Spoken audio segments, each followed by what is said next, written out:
कहने का अधिकार है। आप अपनी बात कहिएगा जब आपको अवसर मिलेगा। अभी सुनिए, अगर आपको लगता है कि कोई बात गलत है तो आप अपनी बात कहिएगा। आपको अपनी बात कहने का अधिकार है। कल एक कृत्य किया है, वह माफिया उत्तर प्रदेश के बाहर है और वह माफिया समाजवादी पार्टी के सहयोग से ही बार बार एमएलए और एमपी बना है। क्या ये सच में कि 1996 में इलाहाबाद वेस्ट से वह माफिया समाजवादी पार्टी की सरकार के सहयोग से, इन पार्टी के सहयोग से एमएलए बना था? और यही नहीं, 2004 में भी वो माफिया 2004 में भी वो माफिया इन्हीं लोगों के सहयोग से एमपी बना था और फिर 2009 में उस माफिया को सांसद बनाने का भी कुख्यात कार्य इन्होंने ही किया था।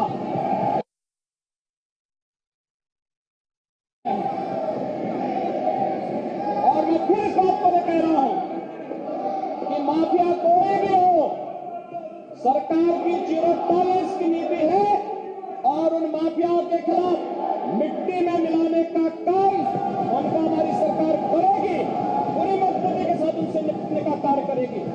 लेकिन चोरी और सीना चोरी दोनों नहीं कर सकता है। अब बात सुनिए, जो बात कह रहे हैं, अगर आप जो बात कही जा रही है उसको सुनिए। आप अपना जवाब दीजिए कि आपने सांसद बनाया था कि नहीं बनाया था, विधायक बनाया था कि नहीं बनाया था, आप तय करिए। अपनी बात जो माननीय मुख्यमंत्री जी कह रहे हैं, आप अपनी बात का जवाब दीजिए। आपको अवसर मिलेगा, आप अपनी बात का जवाब दीजिएगा।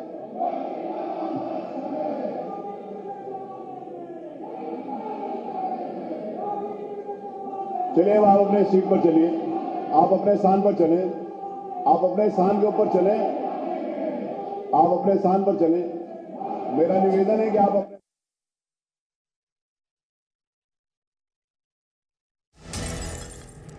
खबर इस वक्त आपको बता दें, प्रयागराज हत्याकांड पर बोले हैं विधानसभा में मुख्यमंत्री योगी आदित्यनाथ। उन्होंने गंभीर आरोप लगाए। उन्होंने ये कहा कि जिस पर आप सवाल उठा रहे हैं उसे तो समाजवादी पार्टी ने ही पाला है, आप ही ने तो अब सांसद बनाया था। इस बात को लेकर हंगामा भी हो रहा है। आपको ये भी बता दें, उत्तर प्रदेश विधानसभा में मुख्यमंत्री योगी आदित्यनाथ ने सीधे तौर पर समाजवादी पार्टी को घेरा।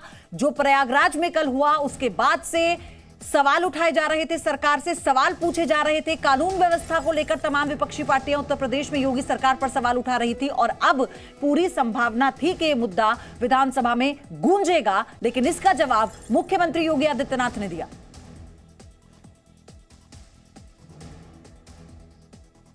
आप अपराधियों को पालेंगे, प्रदेश पार्टी जिस किसी भी पार्टी का रहा हो, अपराधी भी था, किस पार्टी का था, किस पार्टी का था, आप सारे अपराधियों को पालेंगे, उनको माल्यार्पण करेंगे और उसके बाद तमाशा बनाते हैं आप लोग। एक तरफ अपराधियों को प्रश्रय देंगे, उन्हें गले का हार बनाएंगे और दूसरी तरफ फिर दोषारोपण भी करेंगे। मैं उन्हीं पे आ रहा हूं, उन्हीं बातों पे चर्चा करने के लिए आ रहा हूं। तो सुना आपने, बिल्कुल आक्रामक होकर मुख्यमंत्री योगी आदित्यनाथ ने अपने विरोधियों को जवाब दिया।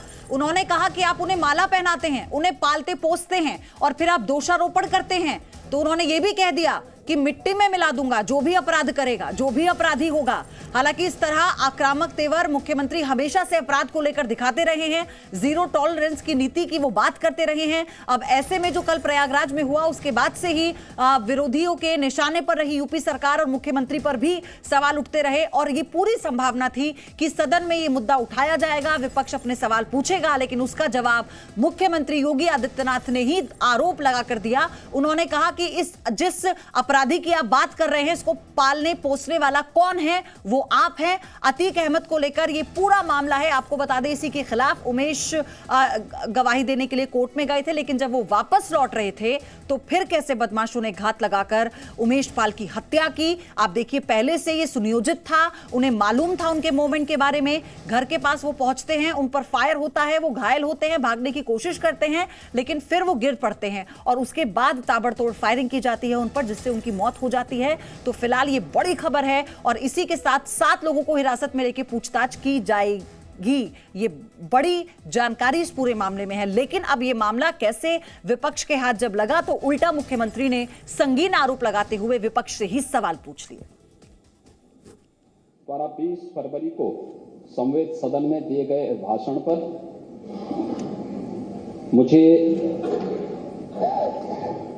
इस सदन में माननीय सदस्य डॉक्टर नीलकंठ तिवारी जी के द्वारा प्रस्तुत प्रस्ताव पर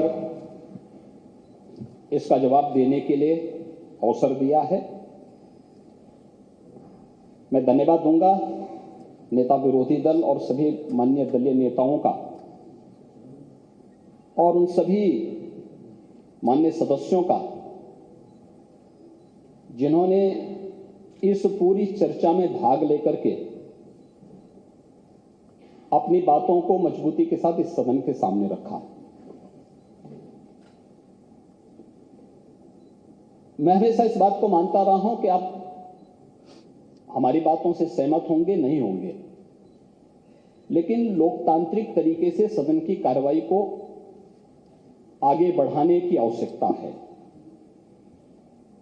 और उन कार्यक्रमों के साथ ही हम संसदीय लोकतंत्र की गरिमा को और उसके गौरव को आगे बढ़ाने का कार्य कर सकते हैं। इससे पहले कि मैं अपनी बात को आगे बढ़ाऊं, मुझे महाकवि दिनकर की कुछ बातें याद आ गई।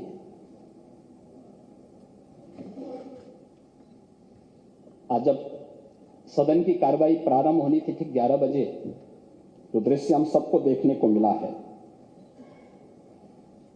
वह, मैंने पहले भी कहा, कल प्रयागराज की घटना अत्यंत दुखद है और इस घटना का जो भी दोषी होगा वो बख्शा नहीं जाएगा। वो तो आप जानते ही हैं, कार्रवाई जब होती है तो यहाँ पे बहुत तरीके से कार्रवाई होती है, लेकिन ये माफिया, ये पेशेवर अपराधी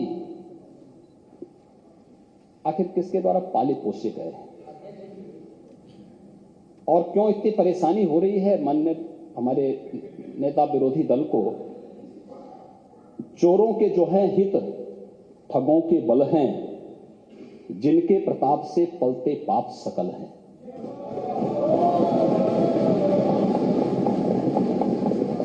जो छल प्रपंच सबको प्रश्रय देते हैं या चाटुकार जन की सेवा लेते हैं, यह पाप उन्हीं का है।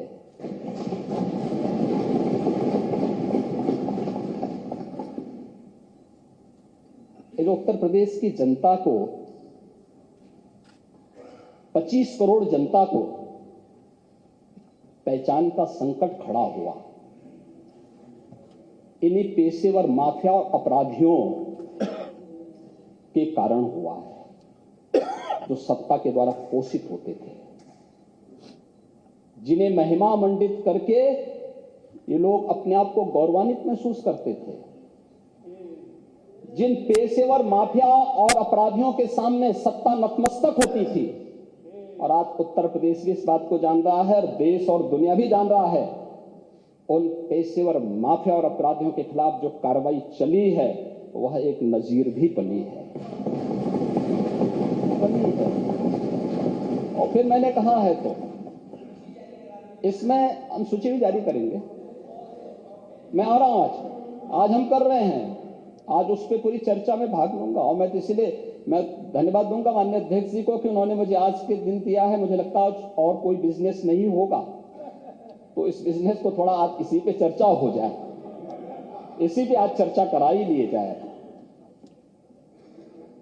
महोदय, जब हम इस बात को कह रहे हैं, वास्तव में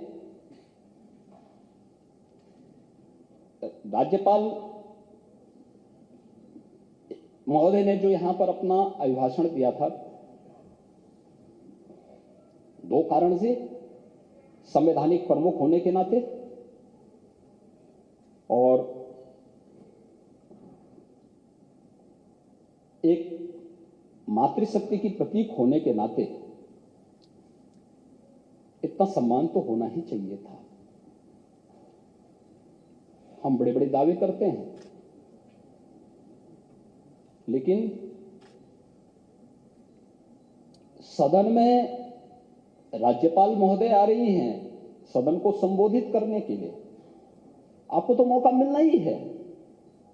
आप अपनी बात को, सहमति और असहमति के लिए सदन है, लेकिन हम विरोध करें, गो बैक के नारे लगाएं, अशिष्ट और असंसदीय आचरण करें, यह सदन की गरिमा को तार तार करता है। दूसरा, मातृशक्ति की प्रतीक एक महिला राज्यपाल के द्वारा सदन को संबोधित किया जा रहा हो, हमारे लिए तो गौरव की बात होनी चाहिए, हर्ष की बात होनी चाहिए। उस समय नारे लगा करके पूरे सदन की कार्रवाई को बाधित करने का प्रयास हो। देश के अंदर किस प्रकार का संदेश हम देना चाहते हैं, किस प्रकार का संसदीय आचरण है, किस लोकतंत्र की आप बात कर रहे हैं, फिर किन संसदीय परंपराओं की बात कर रहे हैं, वह दृश्य भी हम सब ने देखा। जो एक महिला राज्यपाल उत्तर प्रदेश की सर्वोच्च संवैधानिक प्रमुख का सम्मान नहीं कर सकते, मान्यवर उनसे ये उम्मीद करो। और मुख्यमंत्री ज्ञान देंगे विकास का, उम्मीद करते हैं कि ऐसे चीजें सामने आए और पूरी तरीके से इंटेलिजेंस पुलिस फेलियर है और उसका जिम्मेदार कोई है तो भारतीय जनता पार्टी है। क्या नियम क्या है? जब पूरी हत्या हो रही तो अभी उठाएंगे। ये आपने कल छुटवाइए नेता कह दिया, इसको लेकर निषाद पार्टी विरोध कर रही है। कर देते हैं, ऐसे भी बयान आए थे। ऐसे ही अन्य तमाम वक्तव्य उस समय आए थे। महोदय, वे लोग लोकतंत्र की बात करें, मुझे बड़ा आश्चर्य होता है। ये किसके गुरु हैं? यानी यह गुरु किसके हैं? यह बड़ी आश्चर्यजनक स्थिति है। और महोदय, मुझे देख करके बड़ा आश्चर्य हुआ।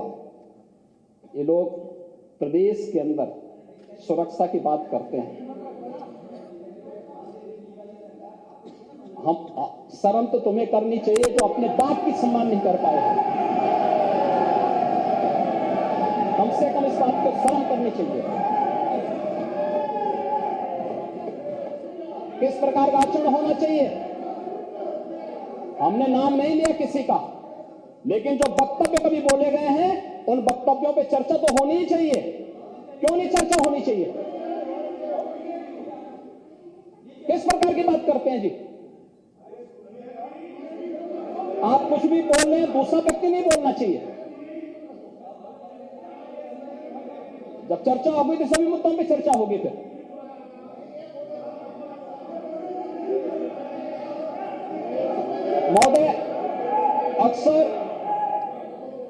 महोदय, अक्सर जब हम लोग अभिभाषण की चर्चा करते हैं तो कोई भी संवैधानिक प्रमुख सरकार की उपलब्धियों के बारे में चर्चा करता है और अपनी भावी योजनाओं को भी, सरकार की भावी योजनाओं की भी चर्चा करता है। यह केवल उत्तर प्रदेश के अंदर नहीं हो रहा है, पूरे देश के अंदर हो रहा है, पूरे देश के अंदर होता है। ये संसदीय परंपराएं यही हैं। और यही नहीं होता है, संसद के संवैध सदन को जब महामहिम राष्ट्रपति जी संबोधित करती हैं तो वह भी सरकार की उपलब्धियों के साथ साथ भावी योजनाओं का चित्रण भी करती है। अभिभाषण ही दिग्दर्शन होता है शासन की उपलब्धियों का और भावी योजनाओं का। संसद के संवैध सदन को जब महामहिम राष्ट्रपति जी संबोधित करती हैं तो वह भी सरकार की उपलब्धियों के साथ साथ भावी योजनाओं का चित्रण भी करती है। अभिभाषण ही दिग्दर्शन होता है शासन की उपलब्धियों का और भावी योजनाओं का। लेकिन आपको सहमति और असहमति के लिए सदन में चर्चा होती है, आप अपनी उपलब्धियों को बताइए ना, कौन ऐसा दल है जिसको प्रदेश के अंदर सत्ता में रहने का अवसर न मिला हो?